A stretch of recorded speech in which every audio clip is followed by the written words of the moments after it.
तो कल का थोड़ा सा रिवाइज कर देता हूँ। कल हमने क्या पढ़ा था? कल हमने एक तो ये शब्द पढ़ा था फोटोन। कौन सा पढ़ा था? फोटोन। तो फोटोन के बारे में हमने क्या देखा था? फोटोन के बारे में हमने ये देखा था कि ऊर्जा के बंडलों, प्रकाश जिन ऊर्जा के बंडलों के रूप में गति करता है उन्हें भी क्या कहते हैं? फोटोन कहते हैं। क्या कहते हैं? फोटोन। फोटोन से ही एक शब्द हमने निकाला था, फोटोफोबिया। क्या निकाला था? फोटोफोबिया। इसके बाद जो हमने प्रकाश की घटना पढ़ी थी, वो प्रकाश की घटना कौन सी थी? परावर्तन। कौन सी थी? परावर्तन। परावर्तन के अंदर हमने पढ़ा था कि जब प्रकाश किसी चमकदार सतह से टकराता है तो अधिकांश प्रकाश उसी माध्यम में वापस लौट जाता है। और उसके दो हमने नियम पढ़े थे। आज हम नई घटना पढ़ते हैं। आज हम एक नई घटना पढ़ते हैं और वो है अपवर्तन। कौन सी है? अपवर्तन, जिसे बोलते हैं रिफ्रैक्शन। क्या बोलते हैं? रिफ्रैक्शन। आज हम ये घटना पढ़ेंगे, नई घटना पढ़ेंगे, अपवर्तन। ठीक है, तो देखो अपवर्तन को जो परिभाषा है वो हम दो घटनाओं से समझेंगे। तो अपवर्तन को समझने से पहले हमें एक शब्द काम में लेना है, या हमें एक शब्द समझना है, और वो शब्द कौन सा है? माध्यम। कौन सा है? माध्यम।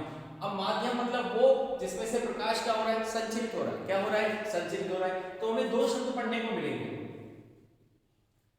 एक तो सघन माध्यम, एक तो सघन माध्यम, और दूसरा जो माध्यम हमें पढ़ने को मिलेगा वो कौन सा होता है? विरल माध्यम। कौन सा? विरल माध्यम। एक सघन माध्यम, दूसरा विरल माध्यम। तो सघन माध्यम क्या होता है? सघन माध्यम वह माध्यम होता है जिसके अणु, सघन माध्यम वह माध्यम होता है जिसके अणु कैसे होते हैं? पास पास होते हैं। कैसे होते हैं? पास पास होते हैं। विरल माध्यम क्या होता है? जिसके अणु दूर दूर होते हैं। जिसके अणु कैसे होते हैं? दूर दूर होते हैं, उसे हम क्या कह देते हैं? विरल माध्यम। क्या कहते हैं? विरल माध्यम। अगर सघन माध्यम का जैसे मैं एग्जांपल लेके चले, तो अगर मैं इसका एग्जांपल H2 ले लेता हूं और इसका मैं क्या ले लेता हूं? एयर ले लेता हूं, हवा ले लेता हूं। तो हवा के कण क्या रहते हैं? दूर दूर रहते हैं। जल के कण क्या रहते हैं? पास पास रहते हैं। तो जल हवा की तुलना में कैसा माध्यम है? सघन माध्यम है। कैसा माध्यम है? सघन माध्यम है। तो अब अगर मैं कोई ठोस पदार्थ ले लेता हूं, अब अगर मैं कोई ठोस पदार्थ ले लेता हूं तो उसमें क्या करेंगे? तो ठोस पदार्थ, ये ठोस पदार्थ जल की तुलना में क्या है? सघन माध्यम। अब जल क्या हो गया? विरल माध्यम। क्या हो गया? विरल माध्यम। ये पहली कंडीशन है। देखो पहला एग्जांपल हमने ये लिया, पहला लिया हमने कोई ठोस पदार्थ, कोई ठोस पदार्थ लिया, और ठोस पदार्थ के साथ हमने क्या ले लिया? H2। क्या लिया? H2। तो देखो ये जो ठोस पदार्थ है अब वो क्या हो गया? सघन माध्यम। क्या हो गया? सघन माध्यम। और अब H2O क्या हो गया? विरल माध्यम। क्या हो गया? विरल माध्यम। दूसरा केस लेकर चलते हैं। दूसरे केस में हम लेते हैं कि H2O और हवा, H2O और हवा। अब किसके अणु पास पास है? ज्यादा पास पास है H2O के। तो यहां पर H2O तो क्या हो गया? सघन माध्यम, और ये क्या हो गया? विरल माध्यम। क्या हो गया? विरल माध्यम। अब तीसरी कंडीशन लेकर चलते हैं। तीसरी कंडीशन में हम ये मान लेते हैं कि हवा है और कोई ठोस पदार्थ है। हवा है और क्या है? कोई ठोस पदार्थ है। तो इस कंडीशन में ये जो ठोस पदार्थ हो ये तो क्या होगा? सघन माध्यम,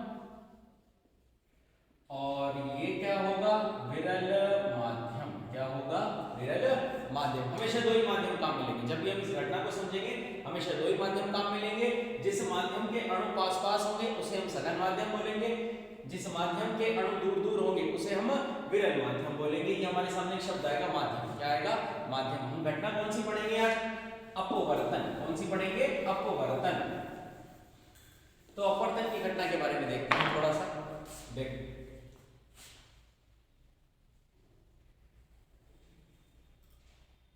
प्रकाश की घटना में जो बिल्कुल सीधी रेखा खींची जाती है उसे क्या कहते हैं? अभिलंब। क्या कहते हैं? अभिलंब। तो ये हो गया अभिलंब। ठीक है, ये मैं मान लेता हूं कोई दो माध्यम होंगे। ये जो मैंने सीधी लाइन खींची है वो दो माध्यमों को अलग करने वाली क्या है? सतह है। ये सीधी लाइन दो माध्यमों को अलग कर रही है। तो दो माध्यमों को अलग करिए, इसका मतलब ऊपर तो हमने कौन सा माध्यम माना है? विरल माध्यम, और नीचे हम कौन सा माध्यम मान के चलते हैं? सघन माध्यम। कौन सा माध्यम? सघन माध्यम।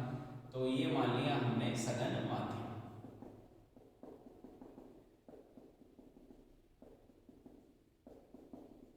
एक कंडीशन ये हुई, ठीक है, पहली कंडीशन। अब देखो, प्रकाश की घटनाओं जो सीधी रेखा होती है, जो काल्पनिक सीधी रेखा होती है, ये कभी वास्तव नहीं होता, ये हमेशा काल्पनिक सीधी रेखा होती है, जिसे हम क्या कहते हैं? अभिलंब। क्या कहते हैं? अभिलंब।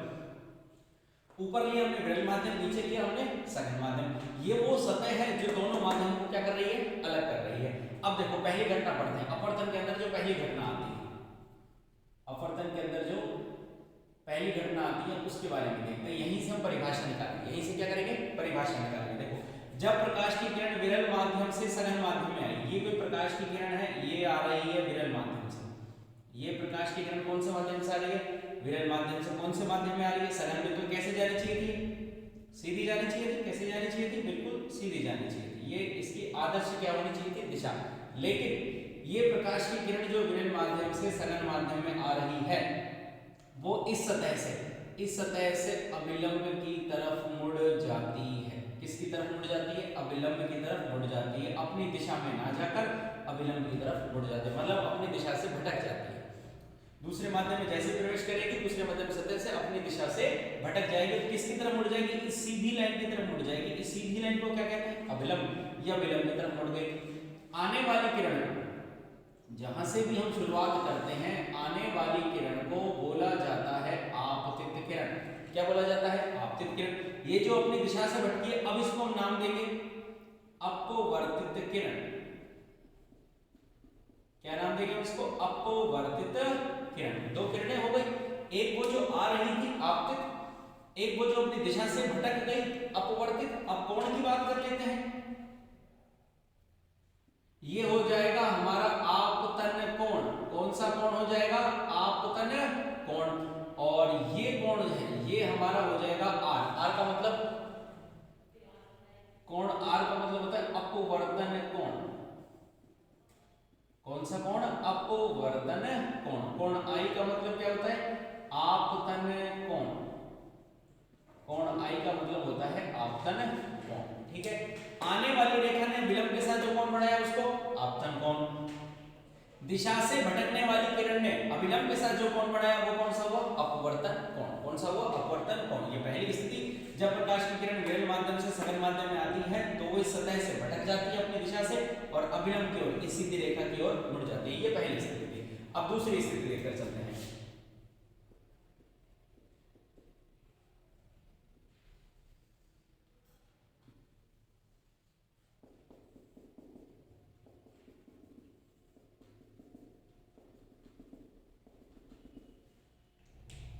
वही काल्पनिक जो सीधी रेखा थी वो क्या थी? अभिलंब। क्या थी? अभिलंब।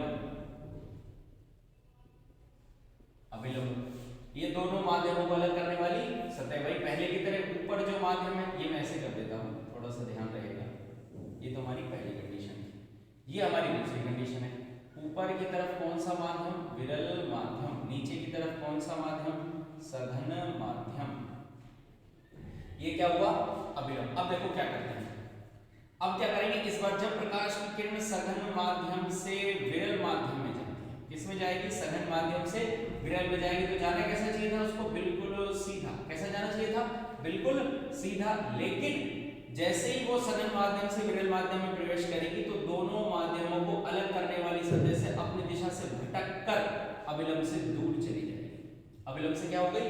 दूर हो गई। अभिलंब से क्या हो गई? दूर हो गई। अभिलंब से दूर हो गई। इस कंडीशन में क्या होता? अभिलंब की ओर मुड़ गई थी, इस कंडीशन में अभिलंब से दूर हो गई। तो शुरुआत कहां से करेगी? यहां से। तो ये जो किरण है, अब इस बार ये वाली किरण कहलाएगी आपतित किरण। क्या कहलाएगी? आपतित किरण। दिशा से कौन सी किरण भटकी? ये वाली। जाना ऐसे चाहिए था, ये दिशा से भटक गई, इसे कहेंगे अपवर्तित किरण। इसे हम कहेंगे अपवर्तित किरण, ठीक है।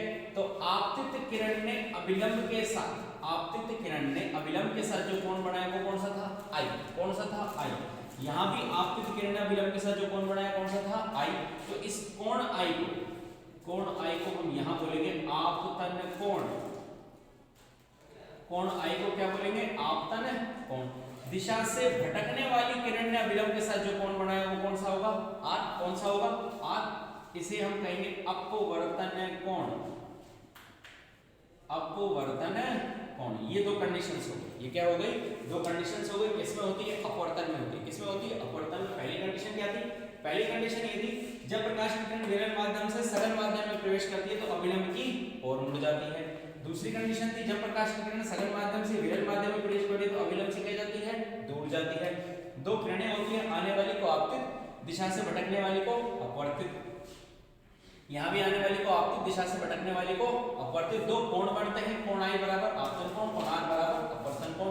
यहाँ भी कोण आई बराबर आपतन कोण, कोण आर बराबर अपवर्तन कोण। ये दो कंडीशंस हैं जो हम अपवर्तन में पढ़ते हैं। अब यहीं से अपवर्तन की परिभाषा पढ़ाते हैं, ठीक है, यहीं से अपवर्तन की परिभाषा बनाते हैं। देखो, जब प्रकाश की किरण एक माध्यम से दूसरे माध्यम में, जब प्रकाश की किरण एक माध्यम से दूसरे माध्यम में प्रवेश करती है तो दोनों माध्यमों को अलग करने वाली सतह से अपनी मूल दिशा से भटक जाती है।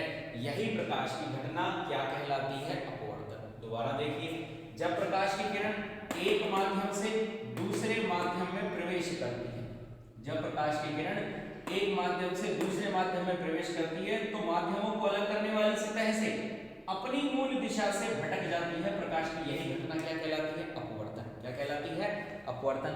अब अपवर्तन के कुछ नियम होते हैं, अपवर्तन के कुछ नियम होते हैं, उसके लिए हमें थोड़ा सा ध्यान रखना पड़ेगा। आपतन कोण, अपवर्तन कोण, आपतन कोण और अपवर्तन कोण, नियम पढ़ते हैं बस। ये तो घटना हुई है, इसके नियम पढ़ते हैं।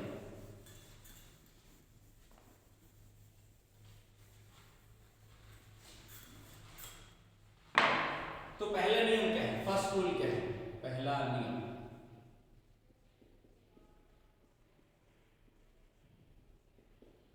पहला नियम परावर्तन की तरह समान है। पहला नियम यह है कि आपतित किरण, पहला नियम यह है कि आपतित किरण और अभिलंब, अभिलंब और आपतित किरण, अभिलंब और अपवर्तित किरण,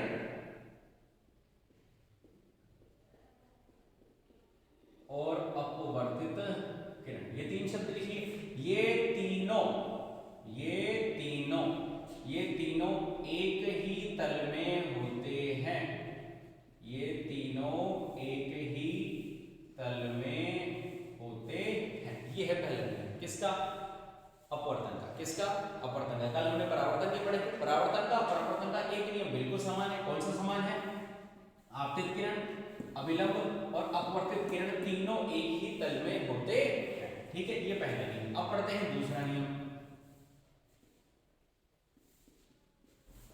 अब कौन सा पढ़ेंगे, दूसरा नियम पढ़ते हैं। तो दूसरा नियम क्या कहता है, दूसरा नियम ये कहता है कि आपतन कोण की ज्या,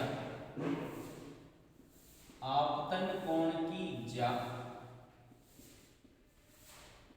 अब आपतन कोण तो क्या हुआ हमारा, आई हुआ, क्या हुआ, आई। उसकी ज्या क्या होगी, साइन, साइन आई। और अपवर्तन कोण की ज्या, आपतन कोण की ज्या और अपवर्तन कोण की ज्या। तो अपवर्तन कोण क्या हुआ हमारा, आर, और उसकी ज्या क्या होगी, साइन। तो ये हो गई अपवर्तन कोण की ज्या, ये हो गई आपतन कोण की ज्या। अभी नियम पूरा नहीं हुआ, ये तो शब्द बताए गए हैं। इनका अनुपात, आपतन कोण की ज्या अपवर्तन कोण की ज्या का अनुपात एक नियतांक होता है। क्या होता है, एक नियतांक होता है जिसे हम म्यू कह देते हैं, जिसे हम अपवर्तनांक कहते हैं। क्या कहते हैं, अपवर्तनांक। और इसी को ही कहा गया है स्नेल का नियम। इसी को ही किसका नियम कहा गया है, स्नेल का नियम। बस ये दो नियम, ठीक है, ये दो नियम है अपवर्तन की घटना में। घटना मैंने दो कंडीशन समझा दी है, दो नियम ये हो गए और परिभाषा हमारी हो चुकी है। आज के लिए इतना ही, शुक्रिया।